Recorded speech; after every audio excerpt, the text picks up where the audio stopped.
एक पानी का प्यास लगा, वो रोटी इसके अंदर डूबता है, रहने से नहीं देर में तो प्यास जाएगा, तो पानी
गोपाल गोविंद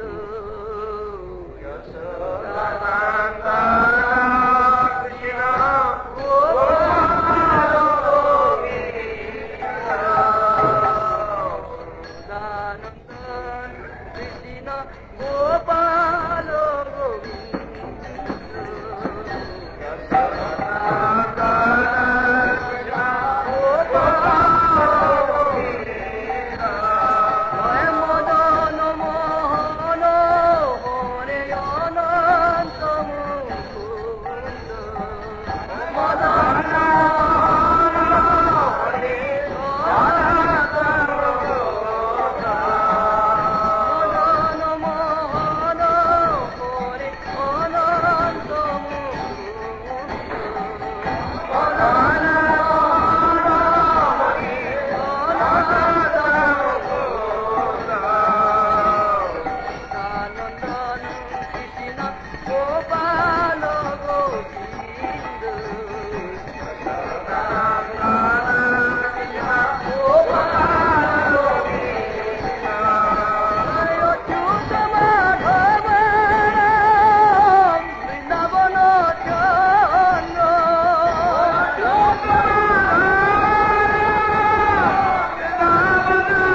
Hare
श्री गुरु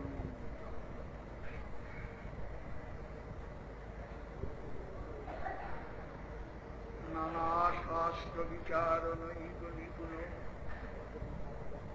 सद्धर्म संस्थापक लोकानां हितकारिणो त्रिभुवने मन्यौ शरण्या राधा कृष्ण पदारविंद भजनानंदीन मत्तालिकौ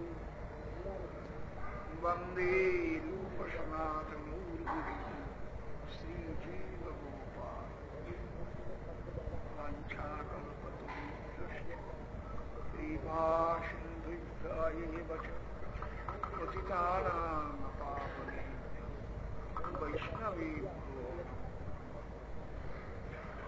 शङ्करशनकारणतुल्यशायि गर्भोदशायि च पयोधिशायि शिशश्च यस्यानुशकः स नित्यानन्दाख्यराम शरणं मम अनार्पितचिरिञ्चिदात् करुणयावतीर्णः खलु समर्पयितोन्नतयुज्ज्वलरसां स्वभक्तिः हरिपुरटसुन्दरगन्धि कदम्ब सन्दीपित सदा हृदयकङ्गले स्फुरतु नः शुचिर्नः पञ्चतत्त्वात्मकं कृष्णं भक्तरूपस्वरूपकम् भक्तावतारं भक्ताइकं नमामि भक्तशक्तिं जयतां सुरतरूपं मम मन्दमतीर्गति मत्सर्वस्व मदम्भोजौ राधा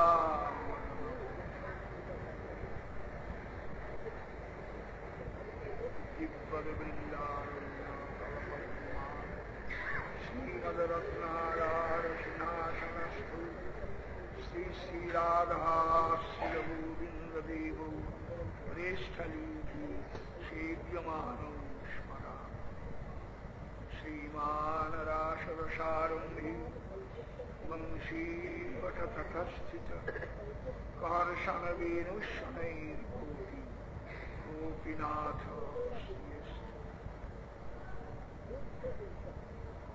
त्यक्त्वा सुदुष्टयशुरीक्षितराज्यलक्ष्मी धर्मीस्थयार्यवचसा जगदादरण्यम् मायामृगमद्वैतैक्षितमन्मधाव वन्दे महापुरुषति चरणार वृन्दावनवनिपति जय सोम सोम मौलि सनन्दन सनातन नारदीद्य गोपीश्वरविलास जुगाङ्घ्रि पदवी प्रीतेय प्रयच्छ नितरां निरुपाधिकान् कात्यायनी महामायी महायोगिन्यधीश्वरी नन्दगोपसुतमदेवी पतिं मे कुरुते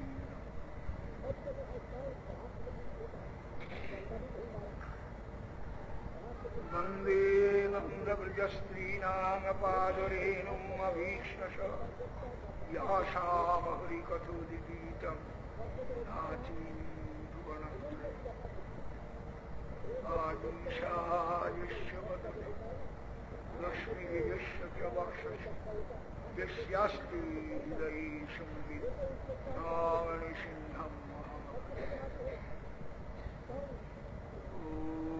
नारायणं नमस्कृत्य नरं चैव नरोत्तमं देवीं सरस्वतीं व्यासं ततो जयम्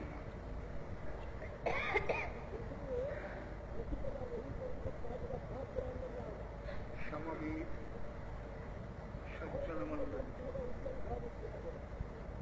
सबसे पहले मैं आप लोगों को यथायोग्य वंदना करता हूँ। आप सब भगवत कथा श्रवण के पास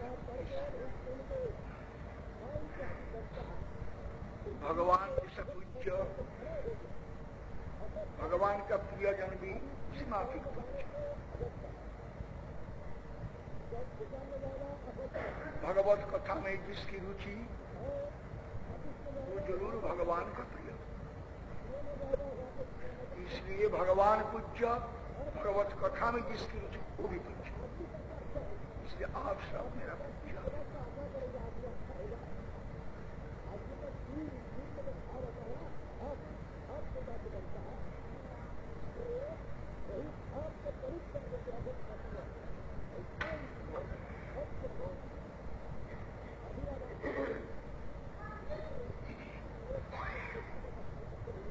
मैं बहुत स्थान में जाता हूँ और देखता भी हूँ,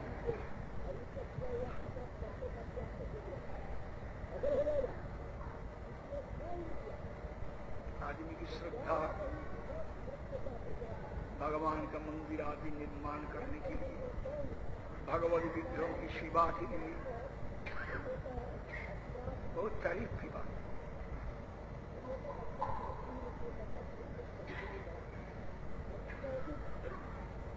लेकिन साथे साथे एक सतर्क वाणी भी मैं निवेदन करता हूँ, गुस्सा मत कीजिए।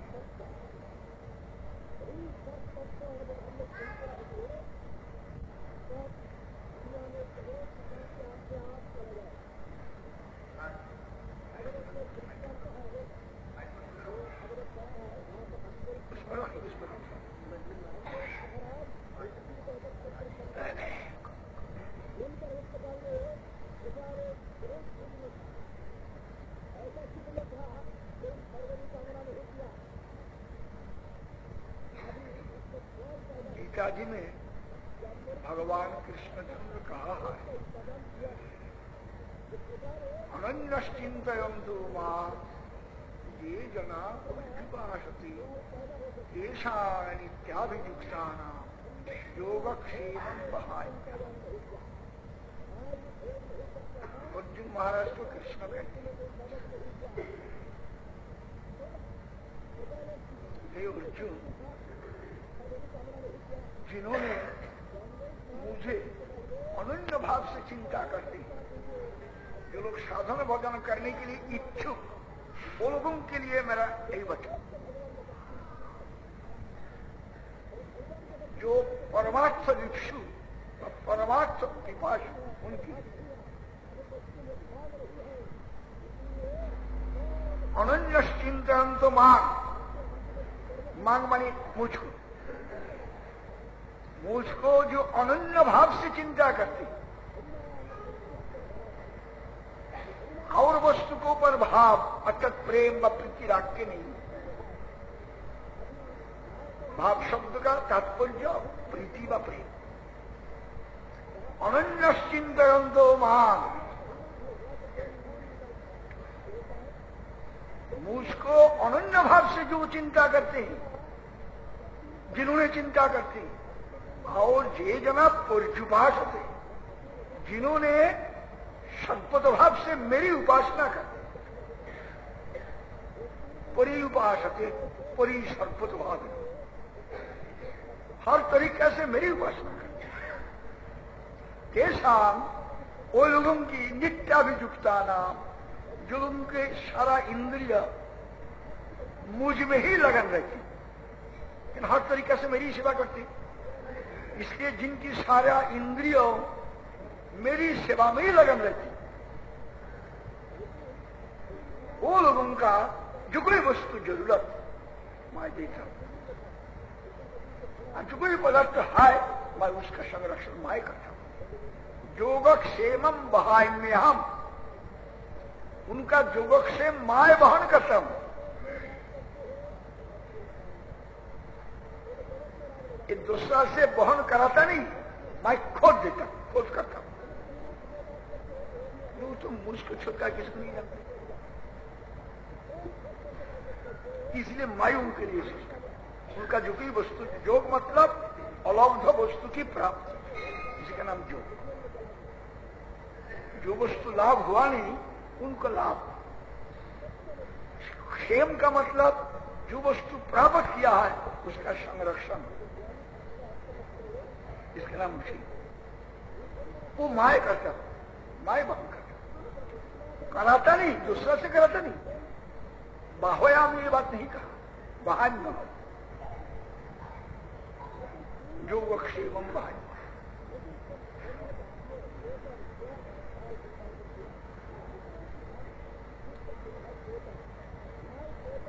अभी एक दृष्टांत तो मैं देता हूं।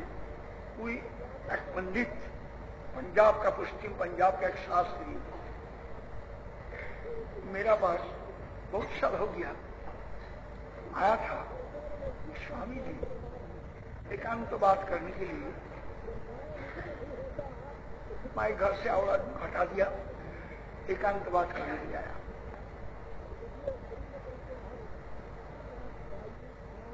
उन्होंने मुझे पूछा, शास्त्री जी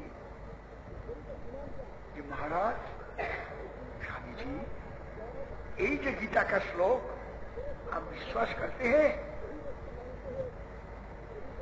अथवा ये अर्थवाद है? अर्थवाद का मतलब अति स्तुति, जितनी महिमा नहीं है इतनी बताने का नाम अर्थवाद।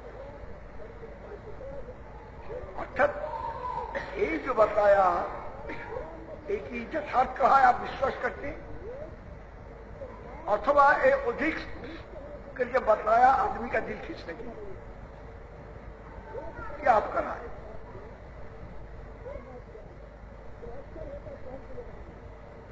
मैं कहा इसमें संशय का क्या कारण?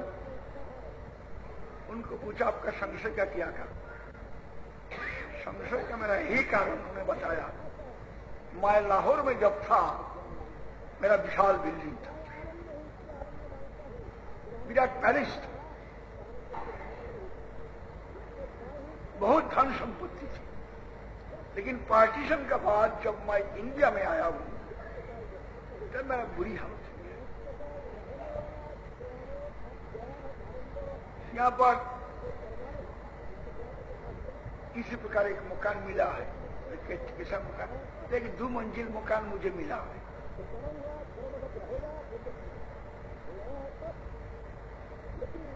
लेकिन मैं तो वहां पर बड़ा कविराज था, आयुर्वेदाचार्य, वहां पर हमारा अच्छा प्रैक्टिस था, दवाखाना भी मस्त खबर था, औषध बिक्री से भी काफी हमारा आमदनी होता। यहाँ पर कुछ नहीं। कहाँ का बात कहते? देहरादून की बात कहते। देहरादून में आपसे मिला। जब मैं उनको कहा जब आप तो पंडित हैं, मूर्ख होने से दूसरी बात, आप तो शास्त्री है, आयुर्वेदाचारी है, इस श्लोक का क्या अर्थ है आप समझते हैं? तो गीता की सारी बात आप मानते हैं? सारी बात मैं मानता हूं। यथार्थ मानते हो? यथार्थ मानते। मेरा संशय का कारण मेरा एक ही बच्चा है, उस वक्त उनके एक ही बच्चा था। अभी किसी प्रकार गुंजाइश मेरा होता है, यहाँ पर थोड़ा बिजनेस शुरू कर दिया। अभी क्या कहते ठेला में जो भुंजा भुंजा लेके चलता है, और लड़का है पड़ोसी, वो लड़का लोग ठेला वाला जो आते हैं उसके पास जाते हैं, गार्जियन से पैसा मिलता है, पैसा से भुंजा भुंजा खा लेते हैं। मेरा पुत्र आते हैं, मेरा पास पैसा नहीं, समय देता। कोई की रोज मेरा पास एक पैसा भी नहीं है। स्वामी जी उस वक्त मेरा आंखों का पानी मैं नहीं रोक सकता हूं। मेरी कैसी बुरी हालत हो गया। मेरा पुत्र तो खाने के लिए 4 पैसा 5 पैसा मांगता है, वो भी मैं नहीं दे सकता। मैं आंखों का पानी रोक नहीं सकता। तो भगवान जुगक्षम क्या बात करता है? मैं तो कृष्ण जी का, राधा कृष्ण का एकांत भक्त हूं। मैं घर में राधा कृष्ण को पुष्प अर्चना करता हूं। तो मेरा तो जुगक्षम कृष्ण भवन करता नहीं, इसलिए आपको पास आया एकांत में। आदमी को पास कहने में शर्म लगता है, इसलिए इसलिए एकांत में आपसे पूछता हूं।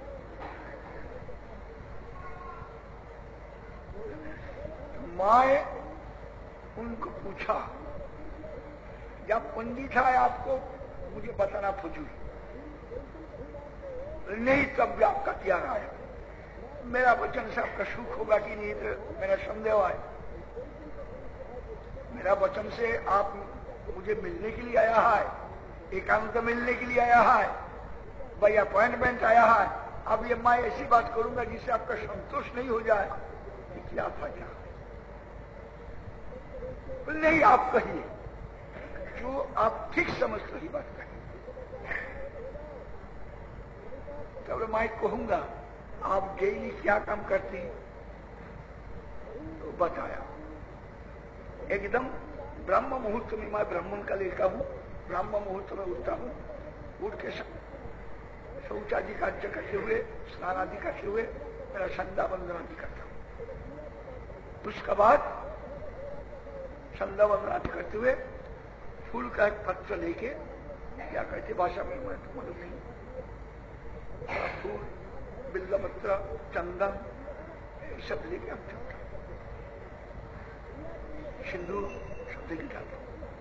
जाके पहला मैं गणपति का मंदिर में जाता हूं, गणेश जी को पहला पूजा करता हूं। पिछाड़ी गणेश जी को पूजा करने का पश्चात मैं शिव जी को मंदिर में जाता हूं, शिव जी को पूजा करता हूं। शिव जी को पूजा करने का पश्चात मैं दुर्गा देवी को मंदिर में जाता हूं, दुर्गा जी को पूजा करता हूं। दुर्गा का पूजा करने का पश्चात मैं शीतला मंदिर में जाता हूं, शीतला देवी को पूजा करता हूं। उसके बाद और कौन मंदिर में जाता हूं मैंने भूल गया, मैं बहुत साल पहले की बात। उसके बाद मैं हनुमान जी का मंदिर में जाता हूं, हनुमान जी को सिंदूर चढ़ाता हूं। उसके बाद मैं घर में आता हूं, आके तब अपना राधा कृष्ण का जो पॉट है, फटो है, उसको पूजा करता हूं। पूजा करने का बाद जल पानी करते हुए डिस्पेंसरी में बैठ जाता हूं, दवा खाना मरीज देखता हूं। बाहर से कॉल आने से बाहर में जाता हूं, नहीं आए तो वहां पर ही बैठे दवाई देते हैं मरीज को। फिर दोपहर में भोजन करने के बाद मैं 1 घंटा लेट जाता हूं। उसके बाद मैं फिर दवाखाना में बैठता हूं, दवाई में कुछ बनाता हूं। एक नौकर रखा है, पैसा कहां से मिलेगा? स्त्री कुछ सहायता करती है, इसी प्रकार मेरा चल रहा है। बहुत कष्ट से चलता है, दोनों वक्त भोजन कष्ट से चलता है, मकान का किराया नहीं लगता है। आपको पास उसके बाद शाम का वक्त की साधु महात्मा से तो जाता हूं।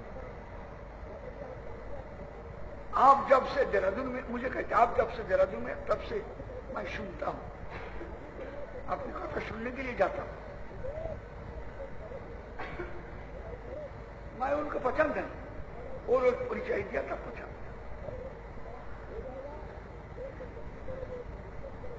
अभी मेरा शंका ही है, इस बात जब सच्ची होता, मैं तो भगवान का, कृष्ण का बहुत भक्त हूं, प्रेमी भक्त हूं। कृष्ण नाम करते करते मेरा आंखों से पानी आ जाता है,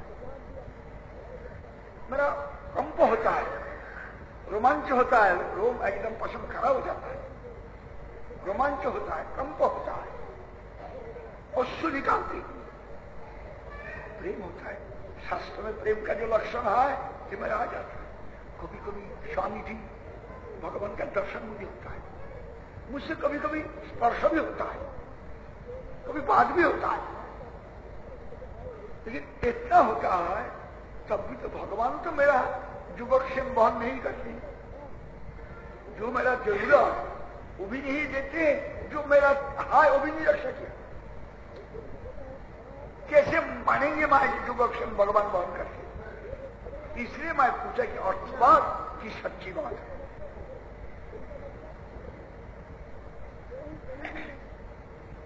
तो मैं उनको कहा, देखिए किसका योगक्षेम कृष्ण वहन करते बता दिया वहां पर। जो लोग संस्कृत जानते हैं, गीता पढ़ा है ठीक से,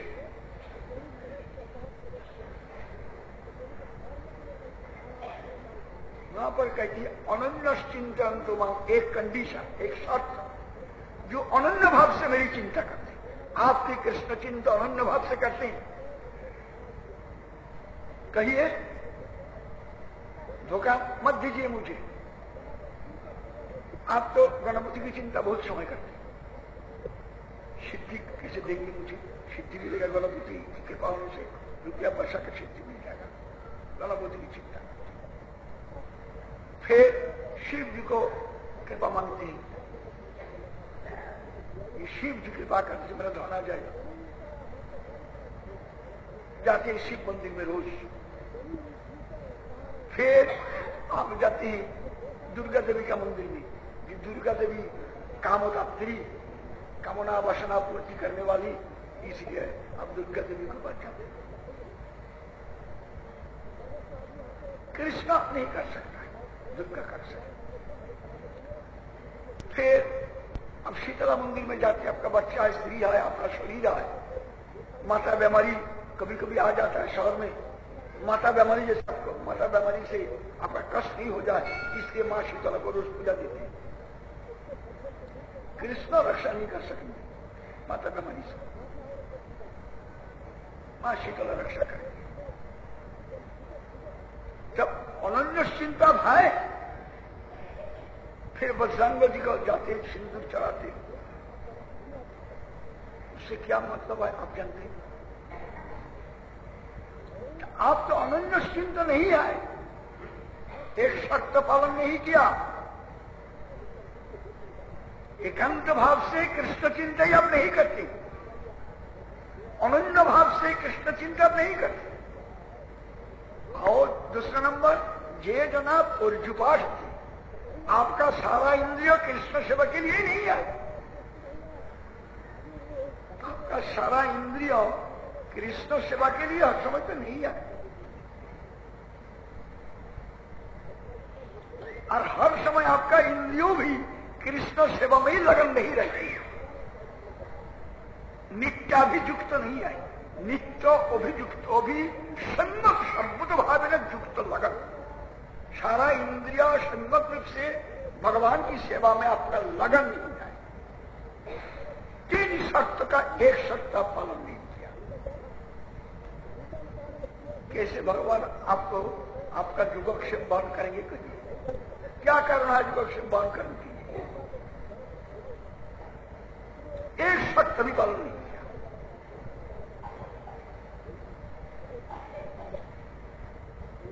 अभी कोई स्त्री ऐसा है, पति के लिए जान दे के पति की सेवा करते, पति को माता बीमारी हो जाए, कलेरा हो, थाइसिस हो, जान दे की सेवा करते।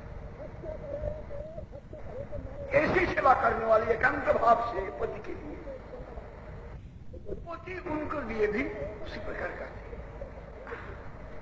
गीता जी में जे यथा मन प्रपद्यन्ते तंग सखी में भजाएंगे हम, ममवत्मानुवर्तन्ते मनुष्यापार्थ सर्वशः। जिन्होंने जिस प्रकार से मुझ में प्रपन्न होते हैं, मैं उसी प्रकार उनकी सेवा करता हूं।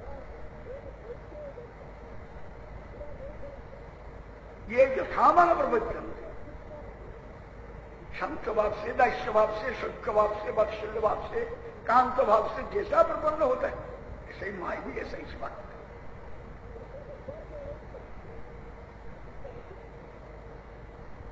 रिएक्शन, विज्ञान सम्मत भी यही बात, युक्ति सम्मत भी यही बात, to every action there is equal and opposite reaction. हर एक क्रिया की समझाती या प्रतिक्रिया होती है। आपको वही सती स्त्री इसी प्रकार एकांत भाव से सेवा करते, पति भी वही सती स्त्री के लिए, वही स्त्री का बीमारी हो, माता हो, कलेरा हो, टाइफाइड हो कि और कुछ हो जाए, 28 से जाओ उनको नाश करते, सेवा करते, काम देते, प्रैक्टिकली आप लोग देखते। लेकिन वेश्या भी स्त्री है, अभी जनानी, स्त्री भी जनानी, वेश्या भी जनानी। वेश्या तो कोई अपना मर्द के लिए जान देता नहीं। तो वेश्या का बीमारी होने से, माता बीमारी होने से कोई मर्द जाएगा उसके पास, उसको नाश करने के लिए, सेवा उपवास करने के लिए? 28 वर्ष उसके पास कोई जाएगा? इसलिए और कितना वेश्या जाएगा, इसके घर पर जाने का क्या काम है, मरने का क्या काम है? ये आप लोग प्रत्यक्ष देखते हैं, इसे प्रैक्टिकल थिंग। इसलिए कहते हैं साधारण भजन जो करेंगे, अनन्य भक्ति के लिए प्रयत्न कीजिए, उनका फल बहुत जबर। एकांत भक्ति अथवा अनन्य भक्ति, आसपास मिशाली खिचड़ी भक्ति एक नहीं है। खिचड़ी भक्ति स्टार्ट भक्ति इस कर्म। खिचड़ी भक्ति समझते हैं? खिचड़ी किसको कहते हैं आपको जान? चावल दाल आदि मिलावट करके जो ऋषि पका, खिचड़ी कहते हैं। आपके घर में क्या बनती से खिचड़ी बनता है? चावल दाल इत्यादि सब मिलावट करके बनाते हैं खिचड़ी। इसी प्रकार भक्ति में सब खिचड़ी करो, खिचड़ी लगाओ, सारा देवता दुनिया में जितना है सबको लगाओ। कोई देवता को गुस्सा नहीं करना, हर एक को पूजा करो। शायद कोई देवता गुस्सा हो जाए, अरे मूर्ख, भगवान की 2 हो सकता है, भगवान की 3 हो सकता है, भगवान की 4 हो सकता है, एकमेव द्वितीयम। Ultimate reality cannot be 2, must be 1. Infinite cannot be 2, must be 1. असीम वस्तु को भी 2 नहीं बन सकता है, एक होगा जरूर। पूर्ण वस्तु 2 नहीं होता, एक असीम, एक सर्वशक्तिमान, एक। उनका वैभव वैभव बहु हो सकता है। सर्वशक्तिमान का शक्ति का वैभव लाखों करोड़ों प्रकार हो सकता है। अभी वैभव और भगवान तो एक नहीं है। दृष्टांत, आप एक, आपका हाथ का अंगुल 10, पैर का अंगुल 10, 20 अंगुल,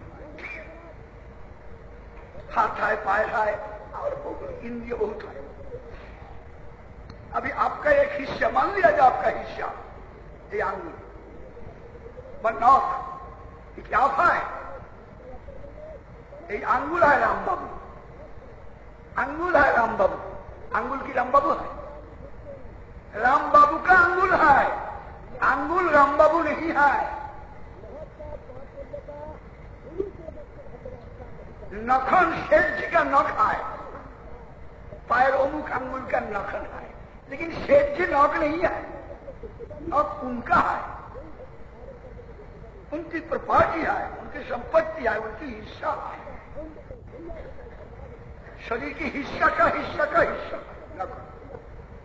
अभी हर एक देवता, हर एक प्राणी खुदा है, भगवान है, यह मानने से भगवान का चरण में अपराध होता है। एक नंबर भक्ति नहीं हो सकती है। लेकिन कामातुर व्यक्ति, काम में फंस गया, डूब गया जो व्यक्ति, वो देखते हैं क्या मालूम कौन भगवान है, क्या मालूम, उसका तो तत्व ज्ञान नहीं है, बोध नहीं है, हर एक को पूजा करो, क्या मालूम। जहां पर पत्थर दिखता फूल चढ़ाओ, फिर तो चढ़ा दो, जब शिव हो जाए फिर तो चढ़ा दो। मतलब क्या? तत्वबोध का अभाव, तत्व ज्ञान का भाव, वस्तु ज्ञान का भाव। भगवान भी नहीं सकता, भगवान एक, वही भगवान का लीला बहुत हो सकता है। भगवान की लीला और भगवान की शक्ति की लीला एक नहीं। आप आपकी क्रिया और आपका अंगुल का क्रिया एक नहीं। सम रफ आइडिया आंशिक दृष्टांत देते समझने के लिए थोड़ा इशारा करने के लिए। इसलिए मेरा निवेदन है, जो लोग साधन करने को चाहते हैं लोग एकांत भक्ति के लिए प्रयत्न कीजिए, उससे फायदा अधिक होगा, मुनाफा अधिक होगा। भगवान आपका तुच्छ में खड़ा हो जाए। आप जब भगवान के लिए ही रहेंगे, भगवान अंधा नहीं है। उनको जब पुकारते रहेंगे, उनको कृपा मांगते रहेंगे, भगवान जब नहीं आए। ये तो क्या कहिए, बहरा नहीं है भगवान, अंधा भी नहीं है, बहरा भी नहीं है। इसलिए भगवान देखेंगे, सुनेंगे। आपकी चेष्टा व्यर्थ नहीं होगा। गीता एश्योरेंस देती, न ही कल्याण कृत कष्टित दुर्गति दात। हे अर्जुन, कल्याणकृत व्यक्ति का कभी भी दुर्गति होने वाला नहीं। जो अकल्याण करते हैं उससे दुर्गति होगी। इसमें चर्चा क्या है? बुरा काम करने से बुरा फल मिलेगा, भगवान का क्वेश्चन किया है। स्वकर्म फल कुमार, प्राणी मात्र ही, कुमार मतलब प्राणी, जीव मात्र ही अपना अपना कर्म फल प्राप्त करते। इसलिए कोई जिम्मेदार नहीं है, स्वयं जिम्मेदार। इसका सही दृष्टांत मैं देता हूं भागवत चतुर्थ स्कंद से। ध्रुव का उत्तराबाद महाराज का पुत्र ध्रुव, उसका उम्र जब 5 साल था तो ध्रुव जी पिताजी सिंहासन पर बैठा है। ध्रुव जाके हाथ बढ़ाया पिताजी के पास। पिताजी उनका हाथ बढ़ाया गोद पर चढ़ने के लिए। पिता का गोद पर चढ़ने के लिए हाथ बढ़ाया, चढ़ गया। लेकिन पिताजी बात कुछ भी नहीं किया। इसलिए उनको 2 स्त्री थी महाराज उत्तराबाद का। पहली स्त्री था सुनीति देवी, उनका पुत्र है ध्रुव। और दूसरी स्त्री, छोटी स्त्री सुरुचि देवी। सुरुचि का पुत्र था उत्तम। अभी सुरुचि देवी थोड़ा दूर में ठहरी थी। सुरुचि देवी को देखा। सुरुचि देवी को उत्तराबाद महाराज देखा, वो तो सपत्नी है। इसलिए सुरुचि देवी का सपत्नी का पुत्र को जब मैं गोद पर चढ़ाऊंगा, आदर करूंगा, तो सुरुचि की गुस्सा होगी। एक डर का मारे से महाराज उत्तराबाद पुत्र से बात भी नहीं किया, उनको गोद पर चढ़ाया, हाथ बढ़ाया। सुरुचि देवी दूर से देखती है, मेरा शपथनी कहते हैं ना, सतीन कहते हैं, सतीन।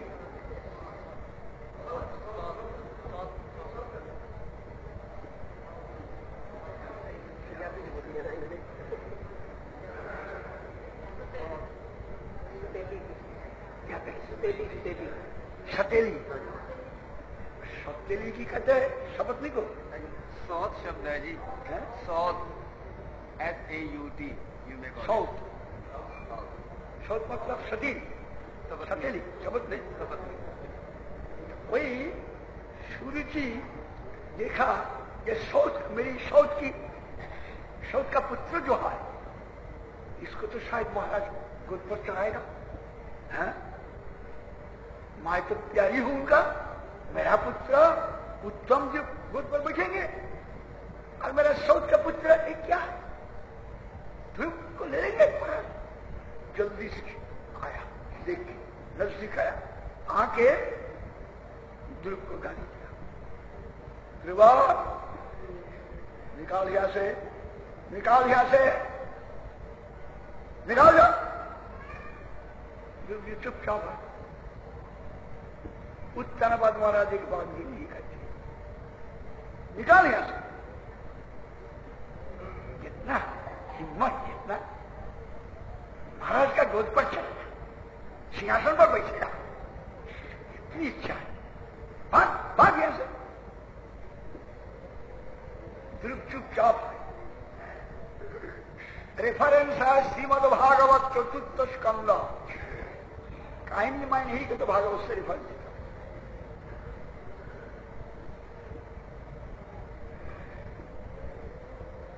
एक गाली देने के बाद ध्रुव तो चुपचाप है, चुप रहा, रोआ भी नहीं, कुछ भी नहीं कहा।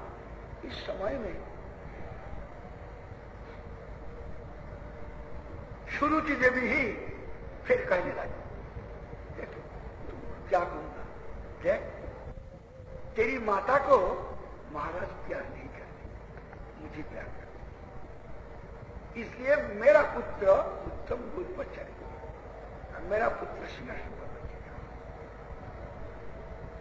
तेरा जब महाराज का गोद पर चढ़ने की चाह है, तब एक काम कर, मेरा यही उपदेश, जा भगवान हरि सर्व काम, जिनका जो जो काम रहते हैं सारा कामना भगवान हरि पूर्ण करते, इसलिए उनको कहते सर्व काम, हर किस्म का कामना भगवान हरि पूर्ण करते। जाओ तुम भगवान हरि का आराधन करके जाओ, हरि प्रसन्न होने से उनको पास प्रार्थना करना।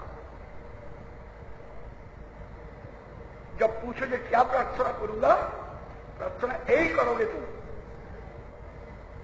कि भगवान मेरा जैसे जल्दी मृत्यु हो जाए, मेरा जल्दी मृत्यु कर दी, मृत्यु कर दी, मृत्यु जैसे हो जाए, यही कृपा की, एक पहला प्रार्थना। अभिप्राय वो तो बरोले का है, राजा का बात ध्रुव का गद्दी सिंहासन तो बरोले का अभी मर जाने से किच्छा खत्म,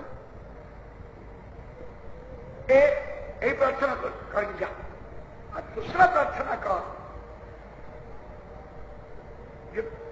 मुझे मरने के बाद मेरा विमाता सतेली माता का गर्भ में जैसे मेरा जन्म हो जाए, यही प्रार्थना कर। दूसरी प्रार्थना कि मेरा गर्भ में तेरा जन्म होने से अब तुम सिंहासन पर भी बैठ सकोगे, राजा का गोद पर भी चढ़ सकोगे,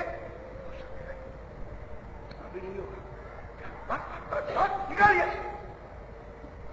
तब ध्रुव वहां से चला गया, अंदर महल में चला गया, पहले इसके अंदर में तो अंदर महल चला गया, जाके एकदम रोने लगा, जोर से पुकार के रोने लगा। उनकी जननी सुनीति देवी दौड़ के आई है बाहर। ध्रुव रोते हो किस लिए बाबा, बोल के उनको छाती पर उठाया, पुत्र को छाती पर उठाया, इसलिए रोते हो, क्या कष्ट हुआ। ध्रुव एक बात भी नहीं करता, स्नेह रोते, जो रोती। तो साथ में जो बंदी थी अटेंडेंट, जो बंदी थी वो बंदी कहती, बड़ो रानी माता सारी बात बता, ऐसा ऐसा किया था, गोद पर चढ़ने के लिए हाथ उठाया, सुरुचि देवी को देख के महाराज बांधी नहीं किया, सुरुचि आके ऐसा ही बात किया, ये तेरी माता हतभागिनी, ती हतभागी के लड़का, तेरा हक नहीं है महाराज का गोद पर चढ़ने की, सिंहासन पर क्या, ऐसी बात बता दिया। जब यही बात बताया तब सुनीति देवी भी रोने लगी, ध्रुव का जननी भी रोने लगी, माता पुत्र दोनों रोते हैं। रोने का पश्चात थोड़ा बहुत बात कह दी, ध्रुव तुम गुस्सा मत करो, गुस्सा मत करो, तुम्हारी सतेली माता बहुत अच्छी बात कहा है, इसलिए तुमको तो बता दिया, तुम हरि का आराधना करके हरि तमाम कामना पूर्ण करते हैं, ये सच्ची बात। तुम्हारी पिता का इस सारा दुनिया का अधिपत्य राजत्व, सारा दुनिया का अधिपति था महाराज उत्तरपाद, भगवान भगवान की हरि की उपासना से। तुम्हारा पिता हरि भक्त था, भगवान श्री हरि कृपा करके सारा दुनिया का आधिपत्य। तुम्हारा पितामह मनु, जनवत का पिता है मनु, तुम्हारा पितामह मनु बहुत आराधना किया भगवान हरि का, तो भगवान हरि प्रसन्न होकर उनको भी मनंतर करा दिया। तुम्हारा प्रपितामह ब्रह्मा, पितामह का पिता, दादा का पिता ब्रह्मा, ब्रह्मा भी काफी तपस्या किया, उनकी तपस्या में प्रसन्न होके ब्रह्मांड का आधिपत्य ब्रह्मा जी को दिया, सृष्टि करता ब्रह्मा। माई तुमको भी कहते हो, जब तुम्हारा उन्नति के लिए इच्छा है, जब सिंहासन पर चढ़ने की इच्छा है, तो माई भी तुम कई बात कहती हो, तुम हरि की आराधना करो, हरि तुम्हारा कामना पूर्ण करे। ईश्वरी की देवी उनको कहती। लेकिन ध्रुवा एक बात याद रखो, तुम्हारी सौतेली माता के ऊपर गुस्सा करके मत करो, तुम्हारी सौतेली माता का कोई कसूर नहीं है। तब श्लोक तो भगवत कही है, मां मंगल मता तु परेश मंसा भूंगते जनो जट दुख दस्तक। हे तात, हे वत्स, अपना कष्ट के लिए, दुख के लिए दूसरा का कसूर मत दो, दूसरा के ऊपर दोषारोप मत करो, दोष मत दो। मां अमंगलता तु परेश मंसा भूंगते जनो जट दुख दस्तक। जीव वही दुख भोग करते हैं जिस प्रकार दुख दूसरा को दिया है, उसी प्रकार दुख प्राप्त करते। जरूर तुम इसी प्रकार दुख किसी को दिया हुआ होगा, इसलिए तुम्हारा इस प्रकार दुख मिला है। तो ध्रुव जी पूछते, माता जी मैं तो बच्चा हूं, मैं तो किसी प्रकार नहीं, गाली वाले ने कुछ नहीं दिया, किसलिए मुझे गाली दिया, इतना गाली दिया किसलिए, मैं तो कुछ कसूर नहीं किया। ध्रुव तुम्हारा जीवन तो यही नहीं है, एक 5 साल तुम्हारा जीवन नहीं है, इसका पहला तुम्हारा बहुत जीवन बीत गया है। पिछले जीवन में तो किसी को इसी प्रकार दुख दिया था, इसलिए तुम्हारा वही उस किस्म का दुख पावना हो गया।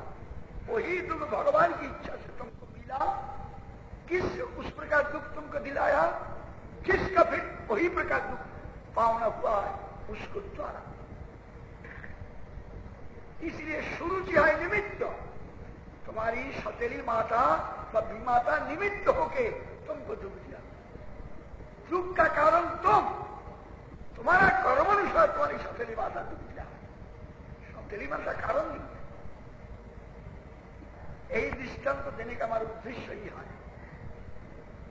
प्रसंग उत्थापन का। जीव सकर्म जीव मात्र सिर्फ मनुष्य नहीं, देवता, मनुष्य, पशु, राक्षस, असुर, जानवर, चिड़िया, सब प्राणी ही आपका अपना कर्म फल भोग कर बुराई कर स्वकर्म फल भोग कुमार। अपना दुख के लिए, कष्ट के लिए, अशांति के लिए दूसरा के ऊपर दोष मत दे, अपना कर्म से ही हुआ। अभी तो हम किसी को गाली नहीं दिया होगा, जरूर किसने दिया होगा। तो ये तुम्हारा किसकी गाली देता है? भगवान की इच्छा बगैर एक पत्ता भी नहीं हिलता। परमेश्वर सर्वशक्तिमान, उनकी इच्छा बगैर एक पत्ता नहीं हिलता। इसी प्रकार तुमको गाली दे दिया, तुमको मार दिया कोई आदमी, जब किसी को मार दे फजूल मार सकता है, जरूर उसका कुछ कारण अभी नहीं हो सकता। इसी का कारण ईश्वर व्यवस्था में to every action there is equal and opposite reaction। इसलिए कहते हैं हम लोग जब साधन भजन करेंगे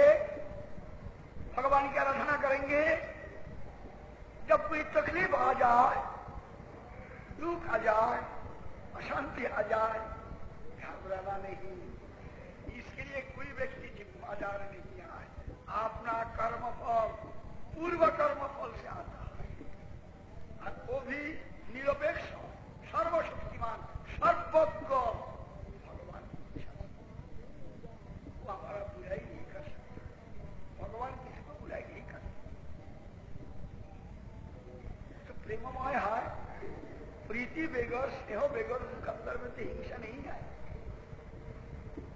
हमारे अंदर में काम आए इसलिए काम का नतीजा में हिंसा आ जाती है। जिसका कामना नहीं है उसका हिंसा नहीं है। काम ही हिंसा का कारण है। तो भगवान तो परिपूर्ण है, आप तो काम, उनका तो कोई अभाव नहीं, तो पूर्ण वस्तु, इसलिए उनको कोई अभाव नहीं है, कामना नहीं है जो हिंसा करेगा। लेकिन जीव का कामना बहुत है, उसमें रोका मोटा होने से क्रोध, जय तो विषयान पुंसा गीता, जय तो विषयान पुंसा संगस्तेष बजायते संगात् संजायते कामा कामा क्रोधो विजायते क्रोधात् भवति सम्मोहः सम्मोहात् भ्रमः क्षितिभ्रंशात् बुद्धिनाश बुद्धिनाशात् प्रणश्यति।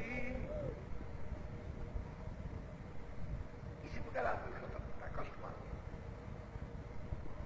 बुद्धि नष्ट होता है काम से, काम से क्रोध, क्रोध से मोह, क्षिति भ्रम, बुद्धिनाश, आगे में खत्म, सब नष्ट हो जाता। काम ऐसा कुछ काम नहीं है जो कर नहीं सकता है, काम से ऐसा बुरा कोई फल नहीं है जो हो नहीं सकता। काम और lust is root of all ills.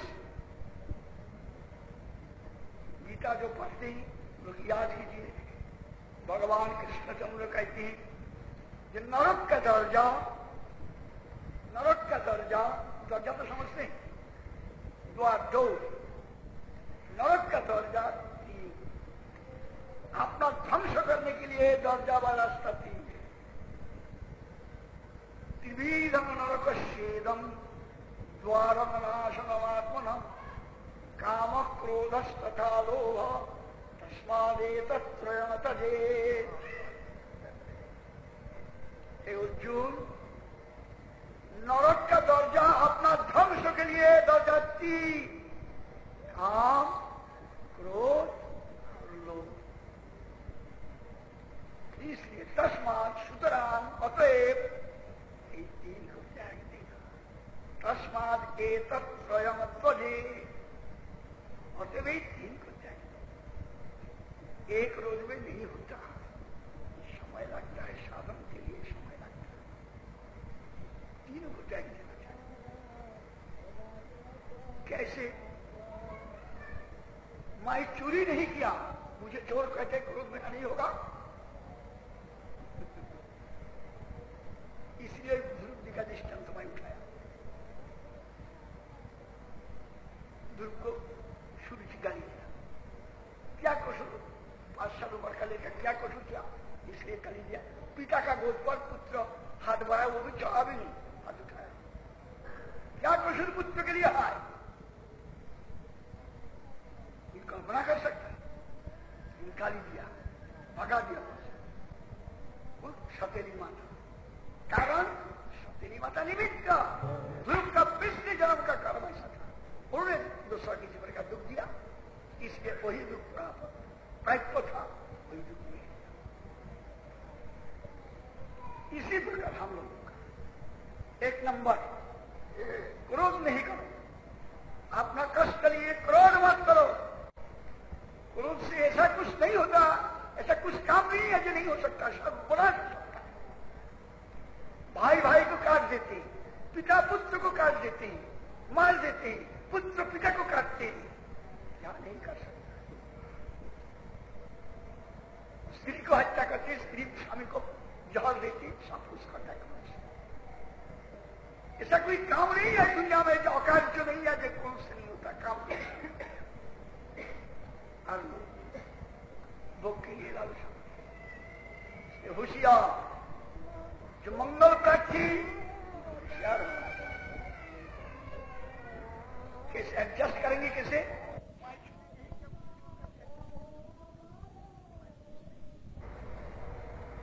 यही लाइफ में होगा कि पिछली कोई लाइफ में किसी प्रकार दुख दिया, वो चोरी नहीं किया, मैं चोर हूं, गाली दिया, दुख दिया, कोई दुख मेरा पावना था। 1 नंबर एडजस्ट, सामंजस्य करने के लिए। नेक्स्ट, और एक बात है, भगवान की कृपा में भगवान तो सर्वजगत प्रिय, उनका ही हिस्सा मम युवांश जीवलोके जीवभूत सनातन गीता, मेरा ही अंश ऐसा रहता है। तो मैं भी भगवान का जीव हूं, आप भी भगवान का, सब प्राणी भगवान का। तो मेरे लिए तो भगवान का स्नेह है, मेरा कल्याण के लिए तो भगवान देखते हैं। तब मेरा तो नुकसान नहीं करेंगे भगवान। तो भगवान का विधान से जो तकलीफ है, जो गाली पर जो मेरा नुकसान हो गया, इससे मेरा भलाई होगा। इसलिए मैं जो कसूर किया, कसूर भी निवृत्ति, कसूर का फल भी कट जाएगा। और नहीं तो हम नहीं जानते इसका बाद में क्या होगा, इससे फायदा चाहिए। हम लोग सर्वदर्शी नहीं आए, भविष्यदर्शी नहीं आए, सिर्फ वर्तमान थोड़ा बहुत देखते, अतीत का याद नहीं आए। We don't know our past, we don't know our future, we are living on present। उससे विचार करें, ठीक नहीं। इसलिए कहते हैं भगवान के ऊपर निर्भर करो। जो व्यक्ति भगवान को भगवान की भगवत्ता मानते हैं, समझते हैं, वो भगवान के ऊपर निर्भर कर सकता है। लेकिन जो भगवान को ही मानता नहीं, मुख से भगवान भगवान कहते, जब कुछ हाय शक्ति उससे कुछ कमा लो, कुछ फायदा उठा लो, यही विचार से जो चलता है उसकी बात आला, वो भगवान नहीं मानता।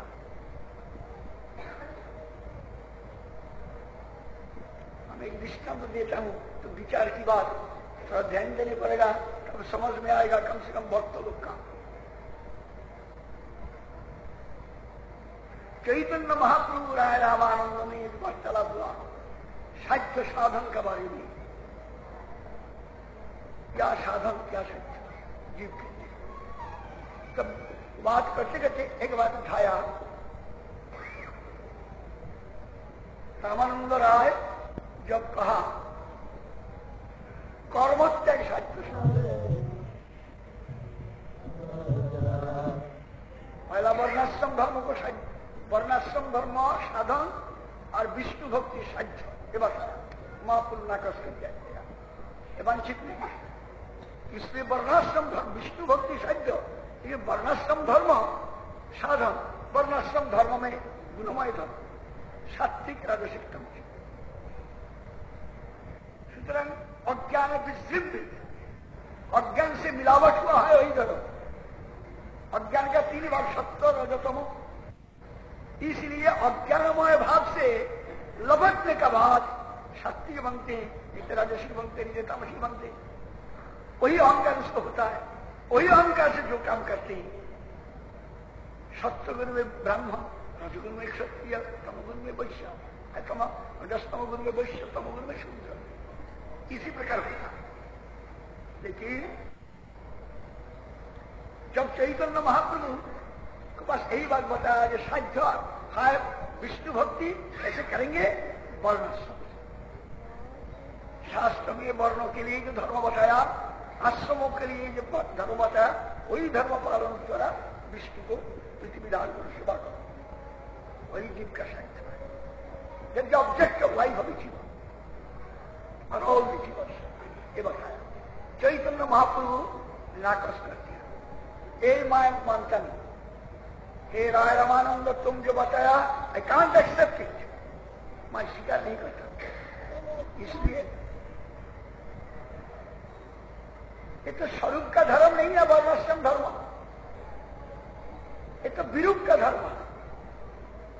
स्वरूप तो निर्गुण है, आत्मा तो निर्गुण है, गुणातीत है। इसलिए गुणमय धर्म जो है, सात्विक धर्म, राजसिक धर्म, तामसिक धर्म, तो स्वरूप का धर्म ना, that is not the nature of real sin. It's apparent sin. Adulterated sin. इसलिए तब इसलिए अज्ञान में ही अभिमान है, इस एंटर्ड इन अज्ञान, माया, माया तो त्रिगुण में है, इसलिए माया इसको अच्छा नहीं।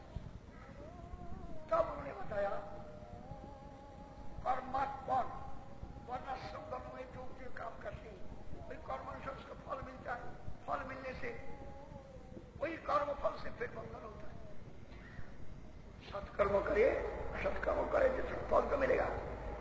सदगति जाएगा, जन्म हो तब सत्य लोग जाएगा, सन्यासी फिर वहां से गिरेगा, बंधन कसता। इसलिए वर्ण धर्म, आश्रम धर्म द्वारा बंधन से मुक्ति नहीं होती। इसलिए इसको मैं वंचित नहीं समझता। कब रामानंद राय कहा जब कर्म से जब बंधन है तो कर्मार्पण अच्छा, कृष्ण कर्मार्पण सत्य सत्य। कृष्ण आनंद धर्मूर्ति, सच्चिदानंदमय वस्तु, उनमें सारा कर्म देने से सारा कर्मफल भगवान में, कृष्ण में जो पूर्णानंद है, असीम आनंद है, उसमें अर्पण करने से रिएक्शन में आनंद नहीं मिलेगा। आनंद में एनर्जी वेस्ट करने से उसका रिएक्शन में आनंद नहीं मिलेगा। इसलिए कृष्ण कर्मार्पण साध्यों का निचोड़ है। ये जब बताया तब भी महाप्रभु कहा कि प्रमाण दो, गीता से प्रमाण दिया, जब करो ही जब साही जब जुहो ही ददा ही जब तपस्वी गंगेया तत्पुरुष मदत फलम, मेरे बड़े दिया। यही प्रमाण अनुसार माए कहते हो, रामानंद राय जवाब दिया। तब चैतन्य महाप्रभु माए ये भी मान नहीं सकता। कर्मफल तो भगवान को अर्पण कर दिया, कर्मफल अर्पण नहीं करने से वही कर्मफल से बंधन होगा। इसलिए अवांछित वस्तु को भगवान को दे दो, अपना बंधन होगा उससे, इसलिए भगवान का अर्पण करो। एक वांछित अवस्था नहीं है। अभी भी तो उनका अभिमान, अहंकार, जो कर्म करते, कर्मफल भगवान को अर्पण करते, कौन? जिसका भी अभिमान है ब्राह्मण, क्षत्रिय, वैश्य, शूद्र आदि, तामसिक, राजसिक, सात्विक आदि अभिमान, वो कर्म करते। ब्रह्मचारी, गृहस्थ, वानप्रस्थ, सन्यासी कर्म करते।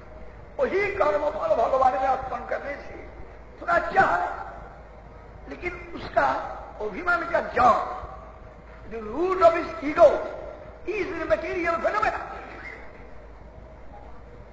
माया में अभिमान अज्ञान है, माया में अभिमान है, अज्ञान है। इसलिए एक अज्ञान से मुक्त नहीं हुआ। He is entered in Maya, in अज्ञान। तब उन्होंने बताया कि कर्म त्याग सर्व, कर्म करना ही जो गंधा, कर्म त्याग सर्वसाध्य प्रमाण। तब गीता से प्रमाण दिया,